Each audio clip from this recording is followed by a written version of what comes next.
वक्त के साथ साथ कुछ रिश्ते बदल गए। जहाँ नज़दीकियाँ थी, कभी वहाँ फासले रह गए। वो हंसी खुशी के पल अब बस यादों में सिमट गए हैं। जो शामिल थे जिंदगी के हर पल में, वो अब अजनबी से हो गए हैं। हेलो फ्रेंड्स, आज मैं बनाने वाली हूँ फर्टिलाइज़र, वो भी पत्तियों से।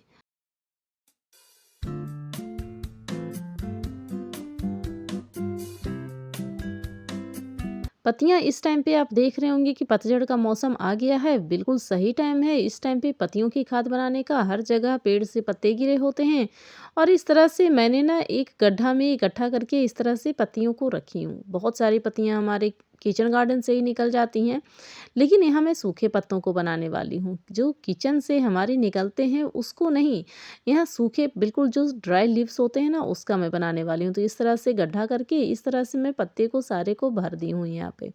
और ये पत्ते का जो फर्टिलाइज़र होता है ना, ये हमारे पेड़ पौधों और साग सब्जियों के लिए बहुत ही अच्छा होता है। तो इस तरह से आप देख रहे हैं कि सारे पत्ते पत्ते ही मैं भर दी हूँ और जो भी ये गीला वाला होता है ना, उसको मैं हटा दी हूँ। और इस तरह से बिल्कुल ड्राई लीव्स है, चाहे किसी चीज़ पौधे का पत्ते हो, अमरूद का हो, नींबू का हो, चाहे किसी चीज़ के पत्ते का हो, पत्ते होने चाहिए बस ड्राई लीव्स। और ये इस तरह से बिल्कुल भरा हुआ है और इसके ऊपर अब मैं डालूँगी मिट्टी। जो मैं गुड़ाई करी थी ना, वही वाली मिट्टी डालूँगी, क्योंकि मिट्टी से ढक देने के बाद ये जो लीव्स है अच्छी तरीके से कंपोस्टिंग में बदलने लग जाता है। और जितना भी गीला कचरा होता है ना, उसको बिल्कुल आप साइड कर लीजिए। गीले वाले किचन से निकले हुए उसको ना डालिए। जहाँ पे आप सूखे वाले पत्ते का बना रहे हैं, वहाँ पर सिर्फ सूखे पत्ते का बनाइए। और जो हरे पत्ते होते हैं, गीले कचड़े होते हैं, उसको आप दूसरे जगह बनाइए। तो इस तरह से आपके बहुत सारे खाद घर में ही बनकर तैयार होते हैं। और ये जो खाद बनकर तैयार होती है ना, ये साग सब्जियों सभी के लिए बहुत ही अच्छा होता है। और ये जो सूखा पत्ता होता है, इसको कभी भी जलाने की गलती ना करें। अगर जो आप जलाते हैं ना, तो इसमें बस थोड़ी सी राख बच जाती है और राख बहुत ज़्यादा पौधों के लिए फ़ायदेमंद नहीं होती है। हाँ, जो कंडे की राख होती है ना, वो पौधों के लिए बहुत ही फ़ायदेमंद होती है, लेकिन पत्तियों को कभी भी जलाया ना करें, इससे नुकसान भी होगा। और ये जो है ना, देखिए इस तरह से मैं मिट्टी सभी पे चढ़ा दे रही हूँ। मिट्टी चढ़ा देने से ये होता है कि ढकने से ये अच्छी तरीके से कंपोस्टिंग में बदल जाती है। अगर आपके पास बहुत ज़्यादा ज़मीन नहीं है, तो आप गमले में एक लेयर पत्ते का, एक लेयर मिट्टी का, फिर एक लेयर पत्ते का, फिर से एक लेयर मिट्टी का, इस तरह से बनाकर आप डाल सकती हैं। जिससे ये जो ना पत्तियों की खाद ना आपके घर में ही बहुत ही आराम से बन जाता है, क्योंकि आपके किचन गार्डन से निकला हुआ भी पत्ता बहुत ज़्यादा यूज़फुल होता है। उसको फेंकने की गलती कभी भी ना करें। और इस तरह से देखिए, मैं यहाँ पर पानी डाल दी हूँ और पानी से अच्छी तरीके से फिल कर दी हूँ, पूरी अच्छी तरीके से इसमें पानी को भर दी हूँ। क्योंकि मिट्टी से पहले ढक दी और पानी डालूंगी ना, तो पत्ते जो हैं वो ड्राई लीव्स वो सारे गलेंगे और वो बहुत ही अच्छा खाद बनकर तैयार हो जाएगा। उसके बाद मैं यहाँ पर गर्मियों की सब्जी इसमें लगाने वाली हूँ, क्योंकि गर्मियों की सब्जी के लिए खाद मैं अलग से डालती नहीं हूँ। या फिर सर्दियों की भी सब्जी, किसी तरह की साग सब्जी लगाओ तो उसमें ये बहुत ही अच्छा काम करता है। और इसी तरह से मैं हर बार गड्ढा करती हूँ और पत्ते इसमें भर देती हूँ, ऊपर से मिट्टी डाल देती हूँ और इसी के ऊपर मैं बीज डाल दूंगी। तो जो नीचे कंपोस्टिंग हो रही है, वो पौधों के लिए फ़ायदेमंद होता है और साग सब्जी अच्छी तरीके से फलता फूलता भी है, पौधे भी स्वस्थ रहते हैं। एक्स्ट्रा ऊपर से आपको अलग तरह से खाद डालने की ज़रूरत नहीं पड़ती। इस तरह से देख रहे हैं, मैं बहुत सारे गड्ढे करती हूँ और इस तरह से गड्ढे में भर भर कर सभी को पानी से भरकर इस तरह से कर दी हूँ। छोटा छोटा एरिया बनाती हूँ, जिसमें साग सब्जी ना अच्छी तरीके से, बेल वाली सब्जी मैं इसमें लगा देती हूँ और सब्जियां भी खूब अच्छी तरीके से फलती है। और ये खाद बनाना भी आसान हो जाता है, बहुत ज़्यादा मेहनत भी नहीं करनी पड़ती है, क्योंकि ड्राई लीव्स हमेशा से ही पेड़ पौधों से बहुत सारे निकलते रहते हैं। उसके बाद भी मैं सब्जी दिखाने वाली हूँ कि किस तरह से सब्जी लगाकर दिखाती हूँ।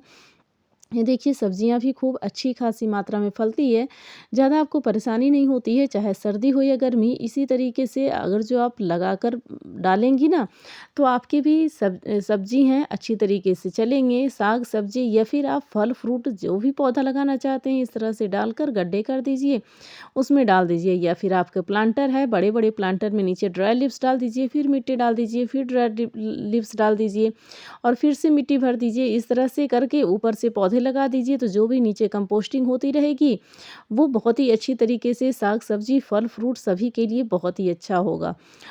फूल वाले पौधे के लिए भी बहुत ही अच्छा होता है। और जो किचन वेस्ट निकलता है उसको मैं अलग गड्ढे में इस तरह से कर कर निकाल देती हूँ और इसमें सारा इस तरह से मैं डालते रहती हूँ। जो ये अलग तरीके से खाद होता है, मैं एक भी सामग्री जो है वो नहीं फेंकती हूँ, चाहे वो किचन वेस्ट हो चाहे किसी तरीके का भी। और उसके बाद आप देखिएगा तो इस तरह से बिल्कुल काला काला ये खाद बनकर तैयार हो जाता है। आप गमले में भरना चाहती हैं तो इस तरह से निकाल कर ना आप गमले में भर सकती हैं, क्योंकि आप गमले में फूल पौधे लगाते हैं या फिर बड़े-बड़े गमले में आप पेड़ पौधे लगाते हैं फल फ्रूट वाले, तो उसमें भी ये बहुत ही आसानी से इस तरह से आप इस खाद को डाल सकती हैं, जो आपके लिए बिल्कुल फ़ायदेमंद होता है। और सभी तरह के जो फ्लावरिंग प्लांट होते हैं उसमें भी आप खाद ऊपर से डालकर हल्की सी गुड़ाई कर दीजिए, तो ये भी खाद ना पौधों को नुकसान देती है बल्कि फ़ायदा ही करेगी, क्योंकि ये खाद बहुत ही अच्छा होता है और बहुत ही आसानी से बनकर तैयार हो जाता है। सभी तरह के फ्लावरिंग प्लांट या सभी तरह के फ्रूटिंग प्लांट सभी पौधों के लिए बहुत ही अच्छा होता है और बहुत आसानी से ये घर में बनाकर तैयार कर सकती हैं। और ये तो वेस्ट टाइम है जब पत्तियों की खाद आप घर पर बिल्कुल तैयार कर सकती हैं। अगर आपके पास नहीं है तो आप बड़े-बड़े बगीचे से माली से उठवा कर आप बोरी भर कर ला सकती हैं, जिससे आप खाद घर पर ही तैयार करवा सकती हैं। मेरे यहाँ तो खुद ही किचन गार्डन से बहुत सारे निकलते रहते हैं, तो मुझे कहीं बाहर जाने की ज़रूरत नहीं होती है। और इस तरह से सभी फूल वाले पौधे भी बहुत ही अच्छे खिलते हैं। सभी तरह के फूल पौधे फल फ्रूट साग सब्जी सभी तरह के में डाल सकते हैं। और ये खाद जो होती है ना, थोड़ा सा आप ज़्यादा भी डाल दीजिएगा तभी भी पौधों को नुकसान नहीं पहुंचाती है, क्योंकि ये घर की बनी खाद है और ऑर्गेनिक तरह से बनती है। बिल्कुल इसमें कुछ भी नहीं है, पत्तियों की खाद ही है जो पौधों के लिए बहुत ही लाभदायक होता है। इस तरह से आप खाद बनाइए और अपने पौधे को स्वस्थ रखिए। ज़्यादा ज़्यादा फ्लावरिंग लेना है, ज़्यादा ज़्यादा फ्रूटिंग लेना है या ज़्यादा ज़्यादा साग सब्जी फलवानी है, तो इस तरह से आप इस खाद को यूज़ कीजिए और आपका गार्डन बिल्कुल लहलहाता खुश रहेगा।